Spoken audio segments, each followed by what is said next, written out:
By and welcome to the Renew Energy fourth quarter full year 2022 earnings conference call. All participants are in a listen-only mode. There will be a presentation followed by a question and answer session. If you wish to ask a question, you will need to press the star key followed by the number 1 on your telephone keypad. I would now like to hand the conference over to Mr. Nathan Judge. Please go ahead. Yeah, thank you, Jason, and good morning, everyone, and thank you for joining us. Last night, the company issued a press release announcing our results for fiscal year 2022, as well as the fourth quarter of fiscal year 2022, ended March 31st, 2022. A copy of the press release and the presentation are available on the investor relations section of Renew's website at www.renewpower.in. With me today are Sumant Sinha, Founder, Chairman, and CEO, our new CFO, Kedar Upadhyay, Vaishali Nigam Sinha, our Chief Sustainability Officer, and Kailash Vaswani, President of Finance. Sumant will start the call by going through an overview of the company and recent key highlights. Kedar then will go through results, followed by an update on ESG from Vaishali. And then we will wrap up the call with Sumant providing guidance for fiscal year 2023. After this, we will open up the call for questions. Please note, our safe harbor statements are contained within our press release, presentation materials, and available on our website. These statements are important and integral to all our remarks. There are risks and uncertainties that could cause our results to differ materially from those expressed or implied by such forward-looking statements. So we encourage you to review the press release we furnished in our Form 6K and presentation on our website for a more complete description. Also contained in our press release, presentation materials, and annual report are certain non-IFRS materials and measures that we reconcile to the most comparable IFRS measures.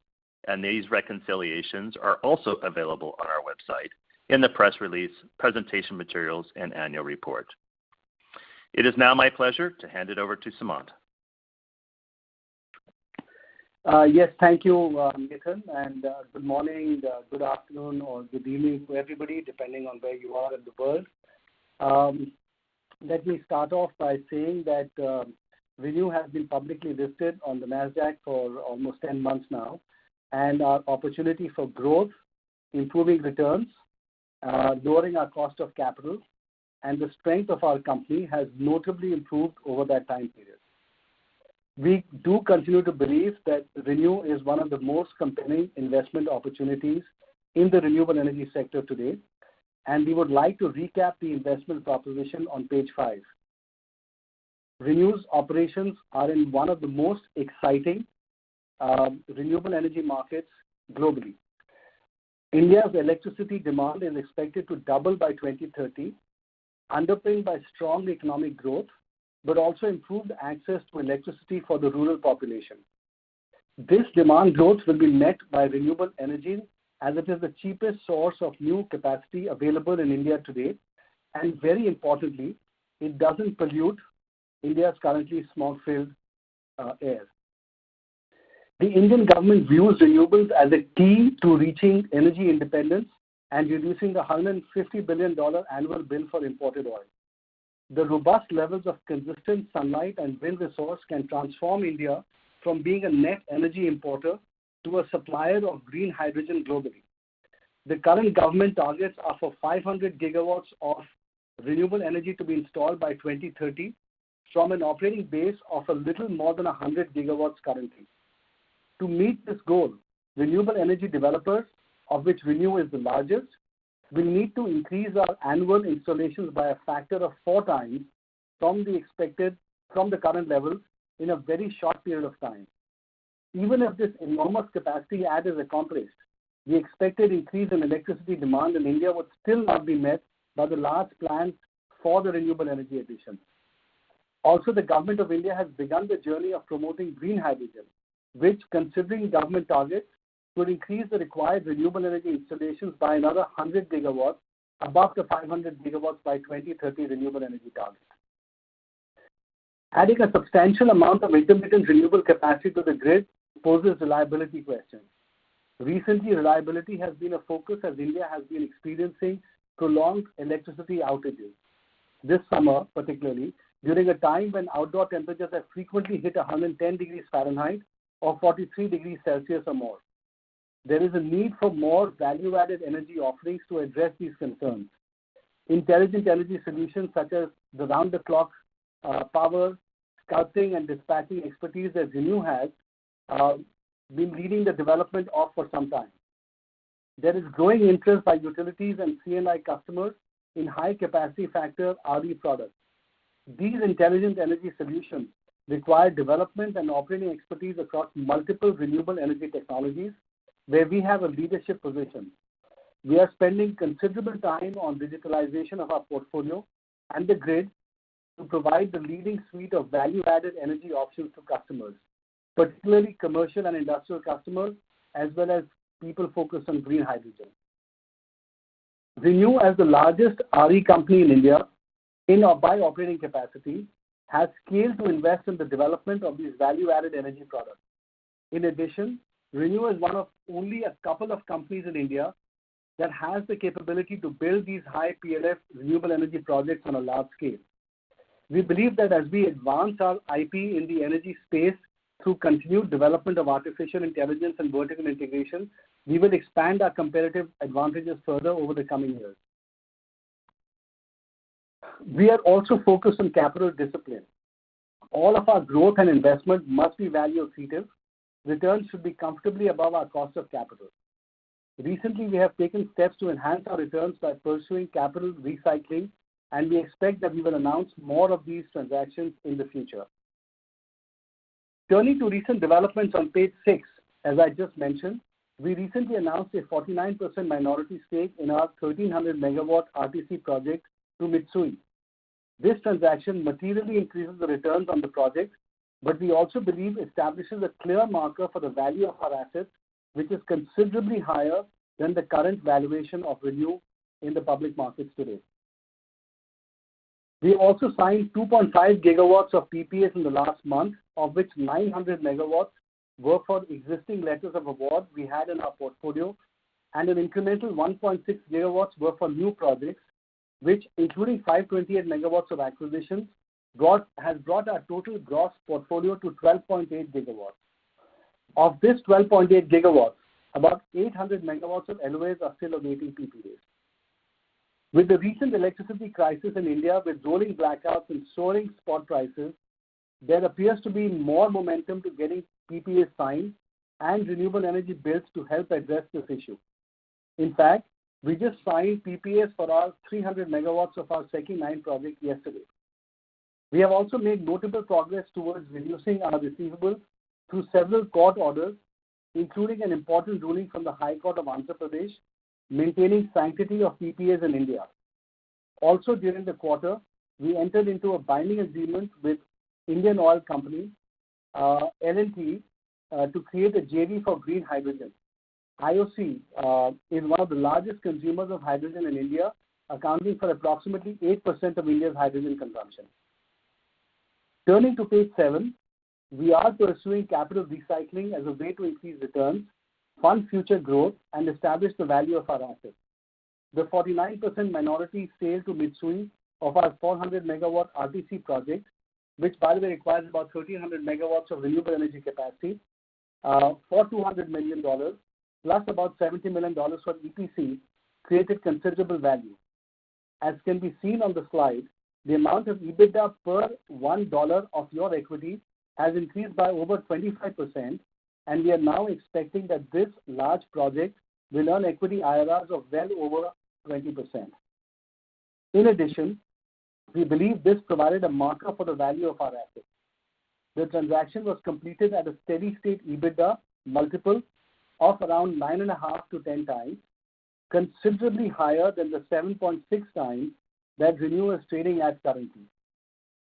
In fact, during the quarter, we used some of the proceeds generated from the sale of our rooftop business earlier this year at an EV to EBITDA multiple of about 9.5 times to repurchase about 4 million shares of our stock. There is significant interest in our assets, not only from Mitsui, but also other strategic and financial investors. Operating expertise is at a premium in India, and we do believe that the level of interest from the quality of investors such as Mitsui validates our competitive advantages. Every 1 gigawatt that we sell a minority stake in at a multiple of 9 to 10 times EV/EBITDA lifts our run rate EBITDA per share by 5%. As I mentioned earlier, there has been an electricity crisis in India over the recent months, as seen on page 8. Demand, partly driven by a heat wave, has risen about 6 to 8% above pre-COVID levels, and supply issues with coal has resulted in rolling blackouts for an average of 2 to 4 hours in length throughout India. This electricity supply disruption has pushed up spot electricity prices on the India Electricity Exchange to the regulated cap of 12 rupees, or about 15 cents per kilowatt hour, for many days over the past quarter. There has been a strong uptick in demand for renewable energy during this electricity crisis, particularly from corporate customers. We are able to offer clean, sustainable power at a considerable discount to what these customers can buy off the grid, and it is green and sustainable. Corporate customers prefer value-added energy products such as the high PLF or RTC options, as they pay one fee for access to the transmission line, and the more units that come across the line, the lower the per unit cost. With our leading IP in value-added energy product offerings, we have a significant lead in this sector with little competition at the moment.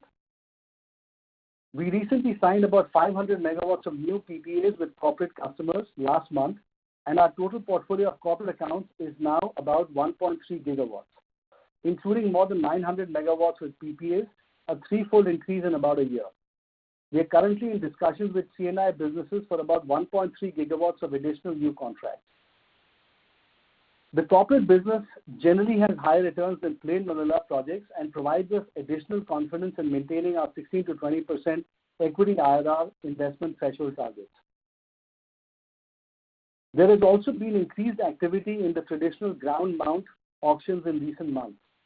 At the moment, we see about 21 gigawatts of auctions in process that should come to bid over the next 6 months or so. In addition, there is heightened interest in RTC type products, and there is a large 6 to 9 gigawatt RTC auction that is expected near term. In addition, Indian Railways, the largest single consumer of electricity in India, has announced their interest in contracting for RTC renewable energy supply to meet their net zero targets by 2030. They currently use about 30 gigawatts of baseload power, which could represent a significant amount of renewable energy capacity.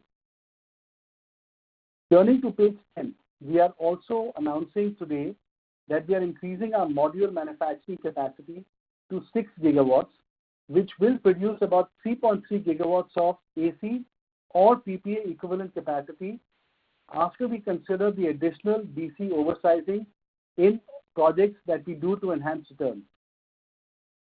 We expect that this will cost us no more than about 3 to 4% of our 3-year capex forecast, and all of the output is for our own users to provide security of supply and enable us to achieve our growth targets on our core business, which is renewable energy development. In fact, having this module manufacturing capacity in place could provide us opportunities to capitalize on higher return development projects, as there could be severe constraints in getting modules in India by our competitors. To explain this further, there has been a push by the Indian government to reduce imports from China, which currently represents over 90% of all modules used in India solar projects today. To this end, they announced 2 protectionist actions in 2020 that were implemented in 2022, a basic customs duty of 40% on any imported modules or 25% on any imported cells, as well as establishing a list of approved modules that can be used for government projects in India, commonly referred to as ALMM. Only India-produced modules are on this list. Government targets imply the need for new solar plant development of about 25 to 35 gigawatts per year, but currently there is only about 3 gigawatts of AC equivalent of commercially viable module capacity in India today. In addition, most new module manufacturing capacity that has been announced won't come online until about 2024 or 2025. And it appears that a large portion of what is coming on is for self-consumption, and the remainder could be exported to foreign markets where the selling price is much higher than in India. All of this could result in a large supply shortage in India, which is driving us to make this relatively small investment, but one that will be critical to achieving our growth targets on our core business, which is RE development. Our cell and module plants are currently under construction and are on schedule to be operational early next year.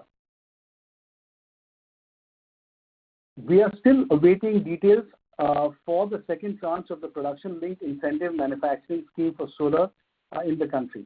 The government has set aside $2.6 billion to subsidize solar manufacturing in India. We are therefore contemplating further backward integration into wafer production if we win some of the allocation, as we anticipate that import duties will be implemented on wafers at some point in the future as well.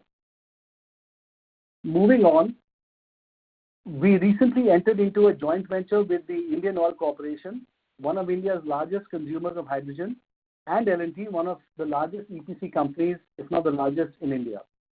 The idea being to be a leader in the emerging green hydrogen market. We believe that this JV is a highly differentiated, bringing together captive demand by IOC, leading expertise in the implementation of the last mile of a green hydrogen plant by L&T, and our leading position in providing high PLF intelligent energy solutions from renewable energy.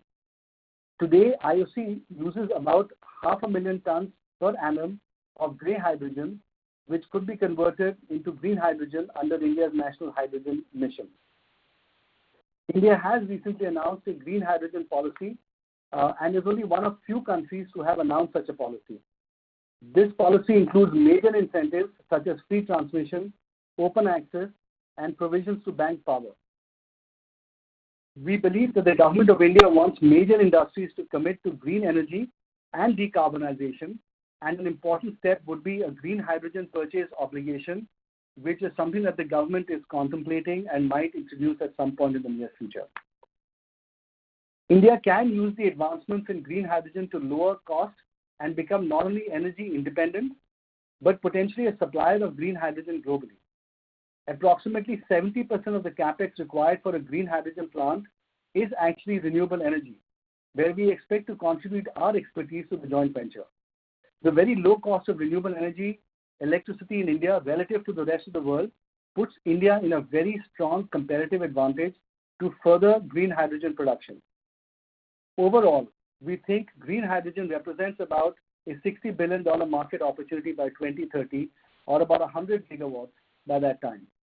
We expect that there will be numerous bids over the coming years, and we will provide updates as events unfold.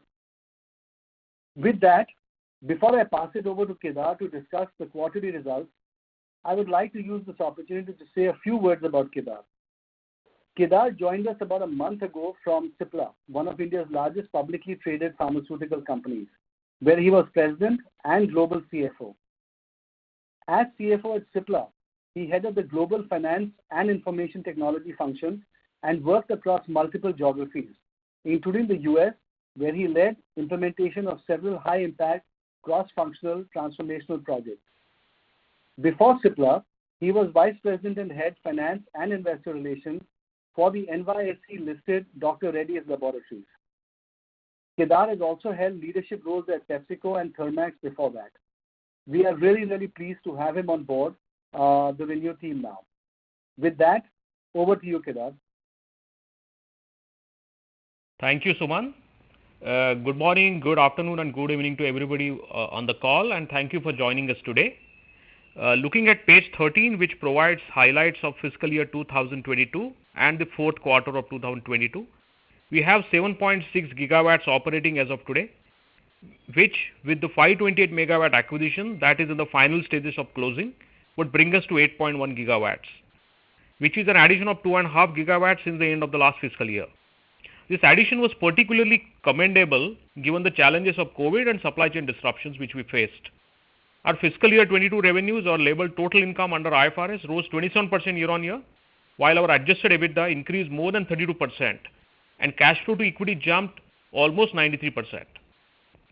Turning to page 14, which provides a reconciliation of adjusted EBITDA excluding the impact of weather to our reported results.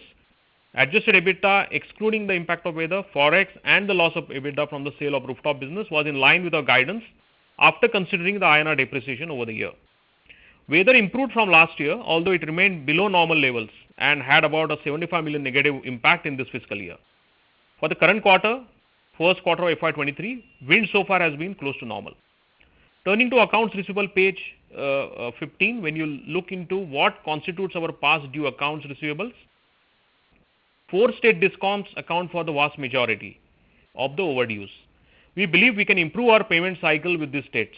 As a bit of history, many of these contracts with these states were entered before the central government created the Solar Energy Corporation of India, or SECI. At the time, we anticipated payment delays and had built in expectations into a higher tariff, which allows us to earn healthy returns despite these delays. However, during COVID, the payment cycles rose considerably, which was understandable. However, electricity demand is at a new high and payments to the discoms are being made in a more timely manner. And so we are taking steps to ensure that our past due bills are prioritized for payment. In particular, we have for the first time ever taken our customers to court for accelerated recovery. We have made some progress towards improving the DSO, which ended at 212 days as at the fiscal year end, down meaningfully from the peak in second quarter, which was at 272. After the High Court directed the discoms in Karnataka to clear all outstanding dues payable, which was about $90 million at the beginning of the calendar year, we have received about 65 million. Maharashtra has also paid about 7 million of back owed bills since the state electricity regulator directed the state distribution company to clear all outstanding receivables. We also received a recent favorable ruling from the regulator in Madhya Pradesh, or MP, on a 60 megawatt project, and we are submitting petitions for other facilities in the state as well. We are also pursuing actions in Telangana to expedite payments. Regarding the situation in Andhra Pradesh, which has the largest account receivable outstanding at about $230 million on March 15, the High Court ruled unilaterally in our favor, confirming that there is sanctity of contract in India. Since then, AP has filed a request to delay payment, and they also have filed a request for appeal of the ruling with the Supreme Court. The Supreme Court is in recess until the end of June, at which time we expect they will decide whether or not to hear the case. In the meantime, the government of AP has written to Ministry of Power, the Central Ministry of Power, requesting a loan from PFC and REC, which are the lenders of the Ministry of Power, to clear dues to the renewable energy generators. We remain confident in receiving full payment from AP over time. While there was improvement in DSO, 212 days is still unacceptable to us, and we will continue to work to improve payment cycles with discoms. The combination of company initiatives, legal and regulatory proceedings, government support, improvement in electricity demand for distribution companies, and increased exposure towards central government agencies that have a strong record of on-time payments is expected to result in a major improvement in DSOs over the next several years. It is worth emphasizing that DSOs should fundamentally improve over time, as an increasing percentage of our sales will be to central government-owned SECI, which pays its bills promptly and on time. Today, with 7.6 gigawatts operating, about 38% of our assets are with 4 discoms that have higher DSO. As most of our future organic projects in our portfolio are with SECI or customers that pay on time, the exposure to these 4 discoms will fall to about 24%, which would represent an improvement of about 55 days in our overall DSO just by itself. We also want to flag that we do expect DSO to have an upward bias a bit for seasonality, which we have noticed over the last several years during the first few months of the year. Discoms typically pay a steady amount each month, but we deliver more electricity during the monsoon, which lifts the DSO. However, we expect that DSO will be better year on year every quarter this year and end FY23 at a lower level than the end of FY22. One of the frequent questions we get asked is about supply cost inflation, which we discuss on page 16. The project costs for megawatts added during fiscal 22 were at the higher end of our estimated cost provided during our original guidance. While there has been some increase in cost relative to budget for projects we are delivering for the remainder of the year, after considering the lower financing costs that we are realizing, we continue to expect that our projects under construction will deliver an equity IRR within our targeted range of 16 to 20%. We would note that most of our solar projects in 23 will be self-supplied, and our next large orders for wind turbines won't need to be completed until late this year, early next year. Turning to slide 17, which highlights how interest rates in India remain favorable and benign, allowing us continued opportunities to reduce our interest costs through refinancing. Currently, we are receiving term sheets for lending at 8 to 8.5%, which is about 50 basis points less than a year ago. Overall interest rates on variable debt are about 100 basis points lower since March of last year, which should more than offset any impact of potential rate increases in this fiscal. One example of this refinancing activity is our conditional redemption of a $525 million green bond, which carries about 10.5% in rupee terms. We plan to finance this with a 8 to 8.5% loan from a non-bank financial company. About 75% of our debt is fixed with an average period of approximately 4 years. Every 100 basis point change in short-term borrowing rates for all our debt, which has variable rates, will equal only about 2% in the cash flow to equity annually. Thank you. And with that, I will turn over to Vaishali to update everyone on our ESG initiatives. Short-term borrowing rates for all our debt. Thank you, Kedar, and a big thank you to all of you who joined us on this call today. I want to start by saying that at ReNew, our mission is to address climate change through impactful, scalable, and market-driven solutions for creating a sustainable and equitable future. At ReNew, our ESG approach is based on 4 C's. 1, to create a carbon-free world. 2, our commitment towards sustainability. 3, collaborations. 4, corporate citizenship. On slide 19, we have thrown some light on the work we're doing in each of these C's. So for creating a carbon-free world, ReNew has avoided about over 10 million tons of carbon dioxide equivalent in fiscal year 21, which is 200 times our scope 1 and 2 emissions. This translates, just to give a perspective, to avoiding 0.5% of India's carbon emissions and 1.1% of the emissions from the power sector, while contributing to 1.5% of India's power capacity. This data has been validated by DNV. ReNew, in its upcoming sustainability report, which will be out in September 22, will be disclosing our scope 3 emissions, and we will also align with the TCFD disclosures. In line with our commitment to carbon neutrality of our operations, we are committed to creating a carbon sink. This World Environment Day, we committed to planting 100,000 trees by 2025. And this will be done across 70 sites, pan-India. Additionally, we are also on the World Economic Forum's Advisory Council for the 1 Trillion Tree Initiative. The goal of this program is to conserve, restore, and grow 1 trillion trees by 2030 across the world. ReNew Power is committed to leading this initiative in India. Number 2 was commitments towards sustainability. From our board to our site, ReNew is deeply committed to sustainability. Here are some of our key ESG-related commitments we have made. Excuse me. We aim to be water positive by 2030. One of the examples of our drive towards this goal is that we are replacing our cleaning of our rooftops with robotic cleaning. We have increased our robotic cleaning to about 5 times compared to fiscal year 21 and have saved about 332,000 kiloliters of water. We are ensuring zero waste to landfill by 2030. Currently, all e-waste and batteries are sent to authorized recyclers.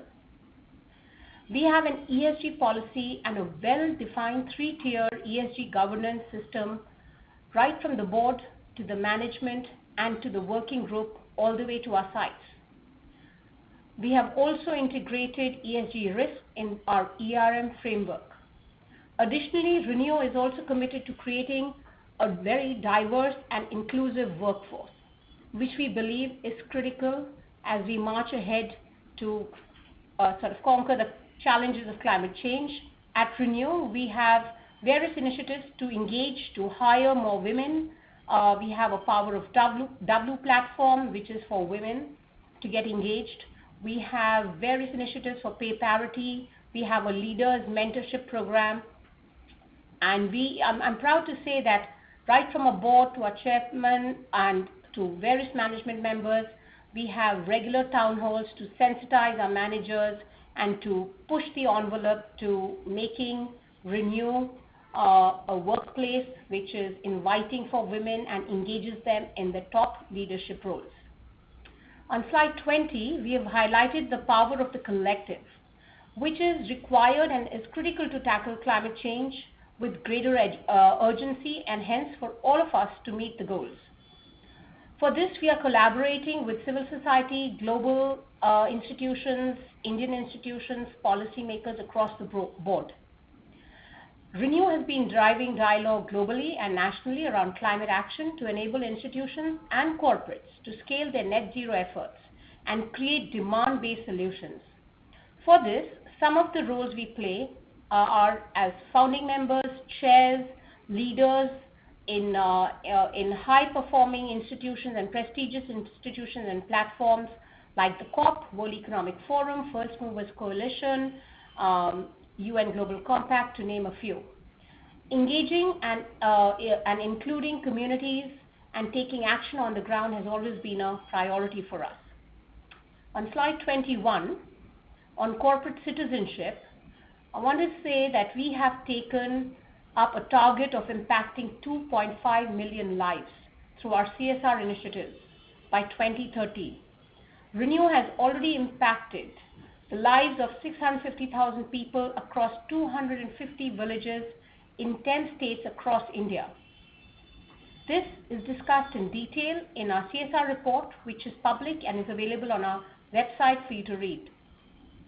Our flagship social interventions include Lighting Lives, which is in the area of providing electricity via solar rooftops in the remotest parts of the country. We engage the youth here and ensure that they get engaged in this whole movement of climate change which is happening in our country, and most importantly for the youth who are present in and around our sites as well, to sensitize them, to make them aware of the challenges of climate change, and to provide them with the opportunities which are there for them to work and get a job and get engaged. Till date, we've electrified 84 schools using off-grids and around 40,000 students across 7 Indian states who are benefiting from this initiative. We have various initiatives around climate where women are being engaged. One of them is in the state of Gujarat, where we are engaging salt pan workers in the renewable energy sector, which will help them multiply their current income. We are working with women who are impacted by the use of poor quality cook stoves to greener cook stoves, and this will benefit about 10,000 women. We are working with international partners for some of these initiatives. We are also supporting climate entrepreneurs who are women through an accelerator program in partnership with IIT Delhi and UNDP. We're supporting entrepreneurial ventures led by women in the area of energy efficiency, storage, circularity, seawater desalination, to name a few. Community-based water conservation is super critical and important for us, and we're doing a lot of work in and around Rajasthan to ensure that we can run projects and programs to conserve water by using traditional rainwater harvesting methods. We have also, till date, we have desilted lakes, 100 tankas, and a lot of work to benefit people in the area of Jaisalmer. About 25,000 people have benefited from our programs there. This initiative has been recognized by the Ministry of Corporate Affairs, Government of India, as a benchmark CSR case study for water conservation across India. GiftForm, last but not the least, is a program which is a program where we engage renewers. It's a part of our volunteering program because we want all our renewers to be engaged in the climate impact work we are doing. And since 2015-16, we have distributed close to 400,000 blankets across 10 Indian states. We believe climate change provides for a lot of, temperature fluctuation, and this program really addresses that. I will now turn it over to Sumant for guidance and closing remarks. Thank you. Yeah, thank you so much for that, Vaishali. I'm very happy to report that despite the uncertainty around supply and COVID issues in FY 2022, not only were we able to continue to deliver on all of our ESG and sustainability programs, but we were also able to deliver on our guidance for adjusted EBITDA, excluding the impact of weather and foreign exchange movements. Turning to slide 23, we are making some changes to our guidance to be in Indian rupees and also providing guidance on a per share basis. We have been actively buying back stock when we believe it would provide the highest return opportunity. So far, we have repurchased about 4 million shares since we implemented the buyback, which leaves us with well over $200 million of authorization remaining under that program. Our FY 23 EBITDA guidance is for about 20% EBITDA growth above FY 22, which translates into between rupees 66 and 69 billion or 155 to 160 rupees per share. Our cash flow to equity guidance is 21 billion to 22.7 billion rupees altogether, or 49 on a per share basis, 49 to 53 rupees per share. On an absolute basis, converted to US dollars at the current exchange rate, our FY23 EBITDA would be in the range of roughly 880 to 920 million, and our cash flow to equity would be approximately 280 to 300 million. Our guidance includes an assumption that the weather impact would be about 40 to 60 million dollars, about half of the impact that we saw this year, that is FY22, after adjusting for about 20% growth in megawatts. We still expect weather will be normal in future years, but thought it would be prudent to take into account some impact this year as well. So we've just basically taken the midpoint of reversal back to the mean from FY22.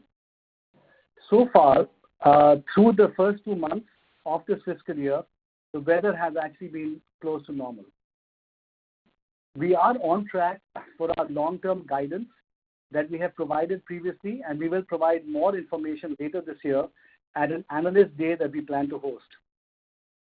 As a closing remark, ReNew has many competitive advantages and compares very favorably to its global renewable energy peer group. We have leading EBITDA margins.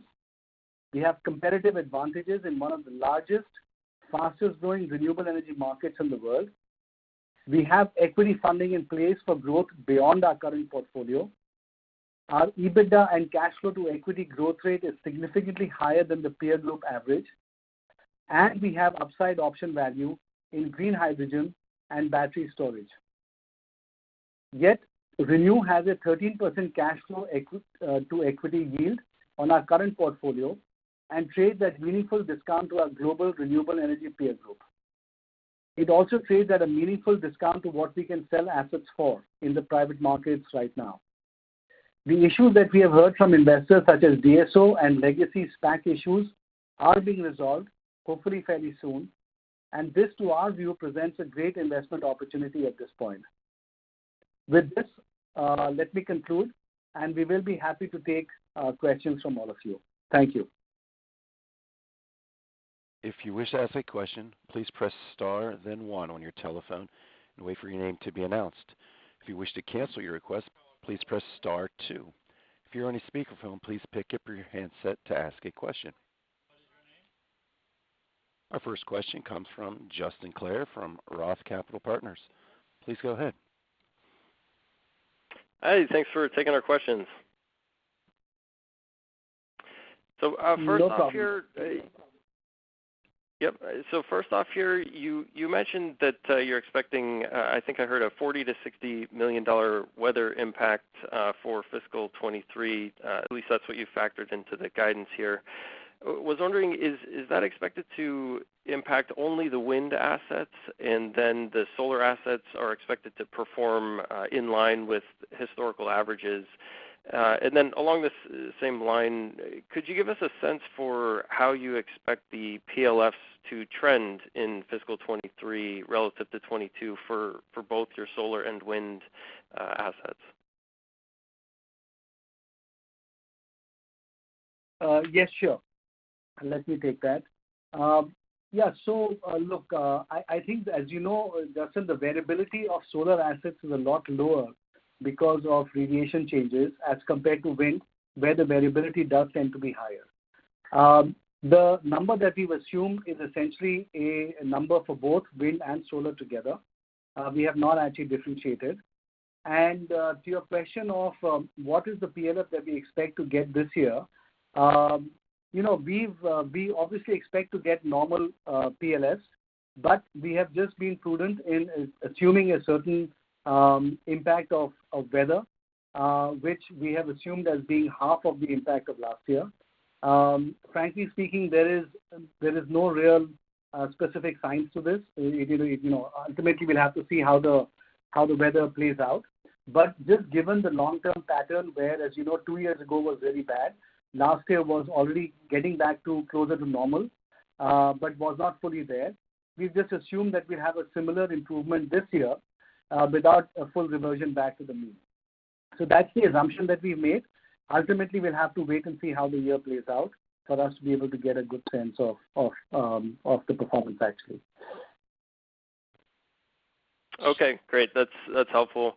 And then also on the guide, just wondering how much of your guidance are you expected to be delivered from the portfolio commissioned as of the end of fiscal 22 versus how much is dependent on new assets? So I know you also acquired 528 megawatts recently here, and you're expecting the cash flows, starting, I believe it was April 1st of this year. So just wondering if the cash flow and EBITDA from that acquisition is fully factored into the guide as well. Yeah, finance team, Kedar, would you like to answer that, Kedar or Kailash? Yeah, so the guidance factors the benefit of the acquisition. However, it's subject to closing, so it will come at a period which is not in the beginning of the year, but in the middle part of the year. So I think that's the answer to your second question. And could you repeat your first question, please? Yeah, just wondering if the guidance is dependent on additional acquisitions or commissioning of projects throughout the year, or is it really the portfolio, starting the year? Will that support your, expectations for the year? Yeah, the reliance on the new additions for the current year revenues and EBITDA is quite lower. So I think the sensitivity is far higher to the portfolio that we're carrying from the beginning of the year. If that helps you, we are not quantifying the exact amount. However, the current year revenues and EBITDA are largely shaped by the opening portfolio. Got it. Okay. And then just shifting gears, for your manufacturing plan, just wondering how you're thinking about the amount of cell capacity relative to your module capacity. It looks like cell at this point is about 1/3 of module capacity, but looking forward, what is the optimal ratio that you're thinking about there? And then also just on manufacturing, how much of your supply over the next, say, 1 to 2 years do you anticipate to produce in-house versus how much do you think you need to still potentially procure modules from external sources? And then actually one other piece on this is just where do you anticipate procuring cells for, given that your module capacity is higher than cell? Yeah, so let me take that, Justin. As far as our cell capacity is concerned, right now, as you know, we are still doing 2 gigawatts. That will be ready sometime towards the second quarter of next calendar year. And we are just going a little bit slower on cell capacity, but our eventual goal will be to have a balanced cell and module capacity. Because eventually, as you know, India does impose a 25% customs duty on cell imports as well. And our sense is that the cost of production of cells in India will end up being cheaper than imports plus 25%.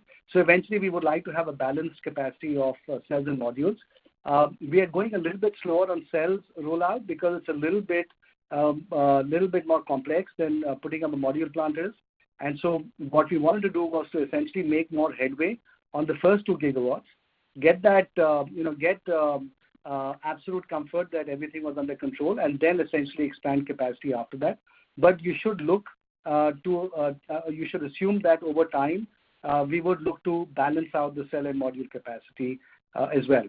Now, to your second question of how much capacity we will be procuring ourselves from our own supply and how much from outside. Look, of our total outstanding solar projects that we are constructing right now, some of those capacities are grandfathered. So those capacities we can import the modules for, and essentially get a refund on the customs duty. So some part of our total capacity we will therefore be doing that. And the bulk of the remaining capacity we essentially intend to self-supply. And so really most of that will come from then internal sources. There may be a few hundred megawatts of balancing requirements here and there, but fundamentally most of the balance will be self-supply. To your third question of where we will import the cells from, the cells will be imported from the regular cell manufacturing companies, mostly out of China. The same companies like Longi and Jinko and J, etc., who we buy currently our modules from. So we would essentially just buy cells from them instead of modules. So I think that's the way we're thinking about it. Okay, great. I appreciate all the color. I will pass it on.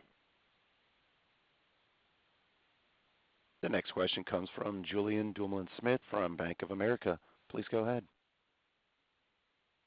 Good evening. This is actually Cody Clark on for Julian. Thanks for taking my questions. So just first on just inflation, and numbers came in at 30-year highs, kind of increasing the likelihood for rate hikes. Cognizant that rates have remained in the 8 to 8.5% range for now, but looking into the future, how are you thinking about higher costs? And also, if you could just remind us on the sensitivity for returns there.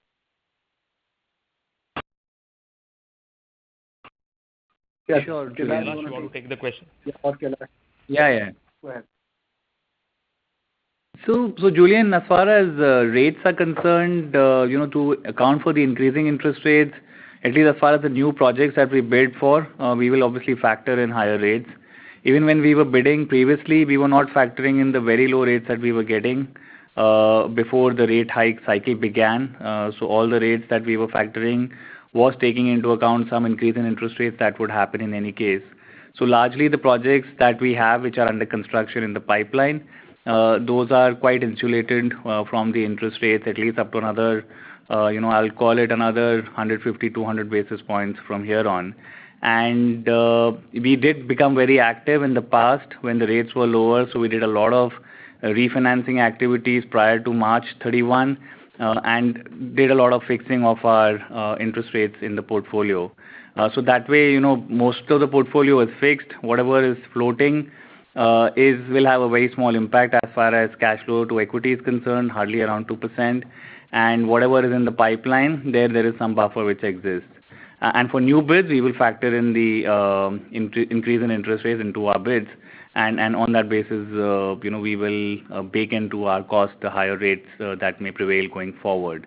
To your second question, as far as sensitivity is concerned, so again, we don't expect interest rate increases to remain for a long period of time. So, a 2-year increase or higher interest rate by 100 basis points will have hardly like a 0.2% equity IRR impact. Understood. Okay, that's helpful. And then thanks for the incremental disclosure around the corporate PPA opportunity set, but just wondering if you can just give a little bit more color on how you plan to capitalize on that potential opportunity. And also, what has been the conversion rate for customers? So, i.e., historically, what percentage of the capacity that is under discussion ultimately leads to signed PPAs, if we're thinking about that 1.3 gigawatts that you mentioned? Yeah, sure. Sorry, what was your first question? Around color on corporate PPA. So just your just your plan on capitalizing that. You know, you mentioned not too much competition yet, but with returns where they are. So look, right. So look, the corporate PPA market has much less competition than the regular bidding market, and the reason for that is that the amount of customization or the conversation that you need to have with corporate customers is quite lengthy. And if you haven't been engaging with corporates for a while, then you can't just sort of barge in and do something, because the requirements are different. A lot of the corporates have requirements in specific states. They may have specific requirements of what the profile of the power that they want needs should be. Some of them are connected to the interstate transmission network, and so therefore the solutioning for them might be different. So each customer requires in some ways a bespoke solution, and that requires the ability of having development pipelines in a number of different states. And that development pipeline you can only have if you have a sense of what customers really want. And so it's a bit of a chicken and egg, and you have to keep working at both ends quite over quite a long period of time to be able to get conversions going. And so that's really what we've been doing. And if you recall, I've been talking about corporate PPAs for the last almost ever since it got listed, so at least a year.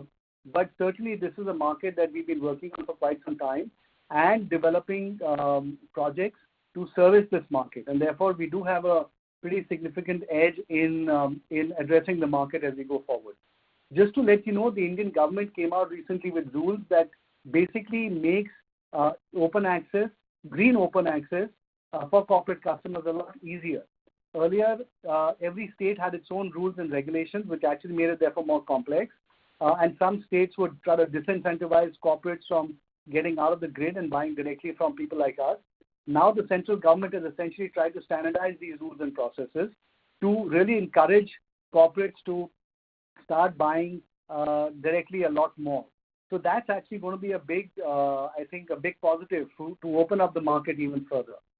So we as a company, given our wind and solar capability, our ability to come up with intelligent energy solutions, and all the development work that we've been doing, and all the marketing work that we've been doing, have a very significant edge in this now fairly rapidly growing market. And especially as prices are going up and up, the requirement or the desire on the part of corporate customers to go for this market is a lot better, a lot higher. So we feel that this is going to become a more important segment of our overall capacity going forward. We, as I said, have a lot of conversations going on. Now, to what extent will conversion happen? It really depends on at what point you look at it. I would say the 1.3 gigawatts that we have mentioned as conversations that we are having is fairly close to being final stage. There is of course behind that a pipeline of almost 2 or 3x of that, which is sort of more early stage.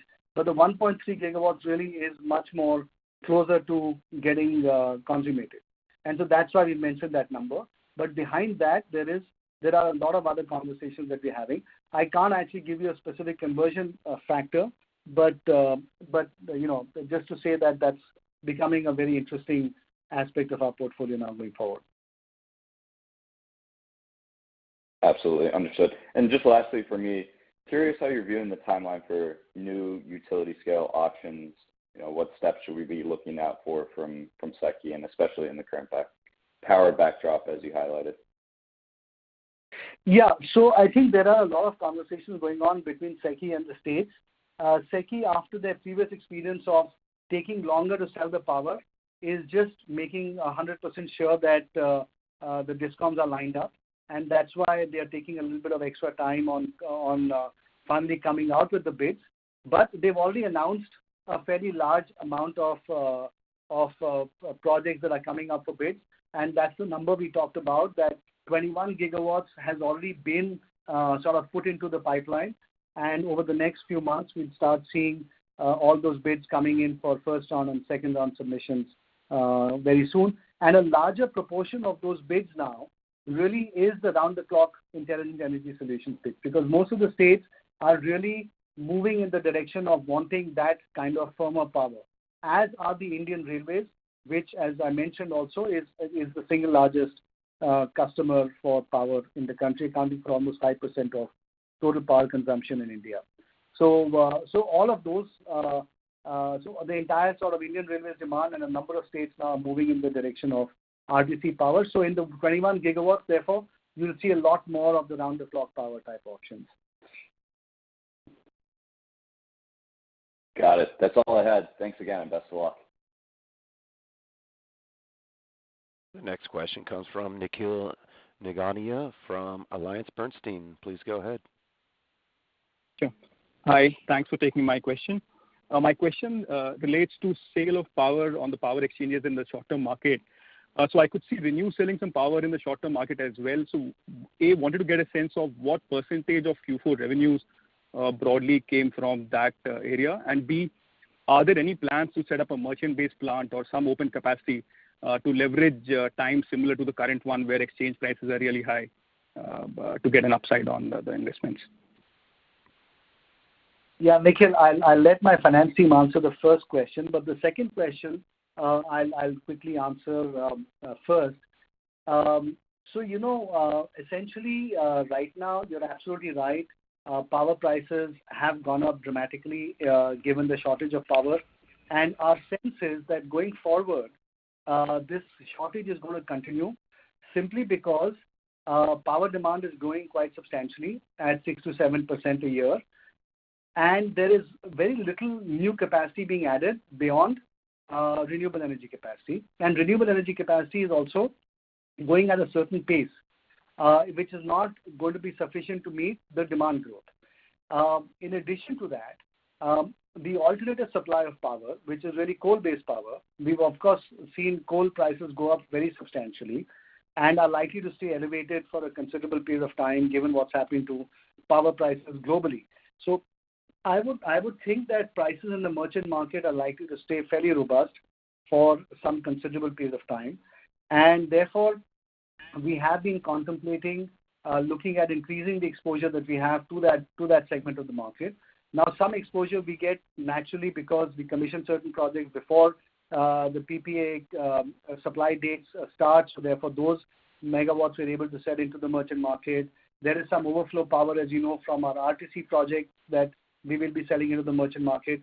But we're also looking at setting up now one or two dedicated projects to sell into that market and see how that goes. So I think we'll of course keep the overall exposure limited to perhaps less than 10% to ensure that we don't overexpose ourselves. But we'll see how that market goes, and over time we'll potentially then take a decision, based on our experience and so on. On the first part, finance team, do you guys have an exact answer or a general answer? Yeah, I have the numbers. For quarter four. Yeah, go ahead. Yeah. Sorry, go ahead, Kedar. Yeah, no, I was just saying the quarter four total income is about $232 million or 1762 crores, and the contribution is still in single digits. So we can get you an exact number, Nikhil, but the contribution is in low to mid single digits. Understood. That's helpful enough. Thank you so much. Thanks.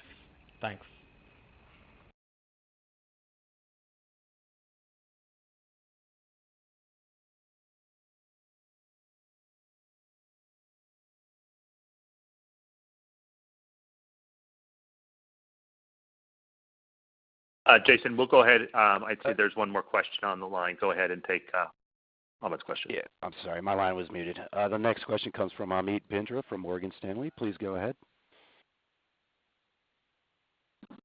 Hello, sir. I just wanted to understand your funding plan for the capex, the plan that you have laid out for F23, 194 billion of capex, 82 billion cash at hand, and 62 billion EBITDA.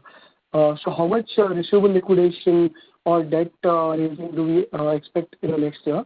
And the use of cash towards other activities like any buyback plans, continuing on the buyback plans, etc.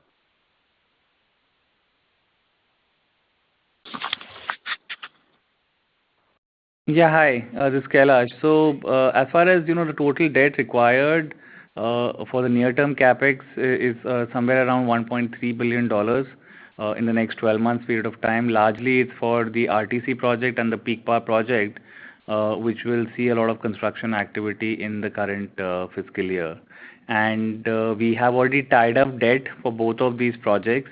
Again, for the RTC project, we're borrowing dollar loans. And for the peak power project, we'll be borrowing from one of the domestic NBFCs.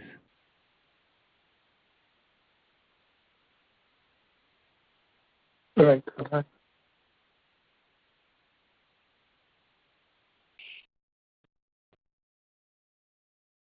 All right, the conference has now concluded.